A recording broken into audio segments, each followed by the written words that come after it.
সরকারি চাকরি আবেদনের ৩৫ বছর বয়স নির্ধারণের দাবিতে অন্তর্বর্তী সরকারের প্রধান উপদেষ্টা অধ্যাপক ডক্টর মোহাম্মদ ইউনূসের বাসভবনের সামনে অবস্থান নিয়েছেন আন্দোলনরত শিক্ষার্থীরা।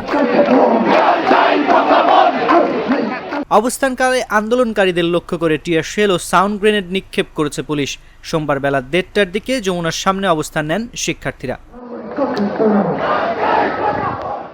সরেজমিনে দেখা গেছে আন্দোলনরত শিক্ষার্থীদের চারিদিকে পর্যাপ্ত পুলিশ ও সেনাবাহিনীর সদস্যরা অবস্থান নিয়েছে। শিক্ষার্থীরা চাকরিতে প্রবেশের বয়সসীমা ৩৫-এর প্রজ্ঞাপন না নিয়ে অবস্থান ছাড়বেন না বলে ঘোষণা দেন।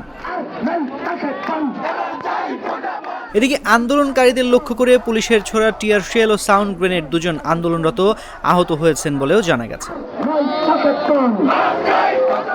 এ বিষয়ে ডিএমপির অতিরিক্ত পুলিশ কমিশনার মোহাম্মদ ইসরাইল হাওলাদার বলেন, প্রধান উপদেষ্টার বাসভবনের সামনে সভা সমাবেশ করার বিষয়ে এর আগেই নিষেধাজ্ঞা ছিল, কিন্তু আন্দোলনকারীরা পুলিশের নিষেধ অমান্য করে প্রধান উপদেষ্টার বাসার সামনে যায়। তাদের বিষয়ে আমরা ব্যবস্থা নিচ্ছি এবং ওখানে তাদের আমরা থাকতে দেব না।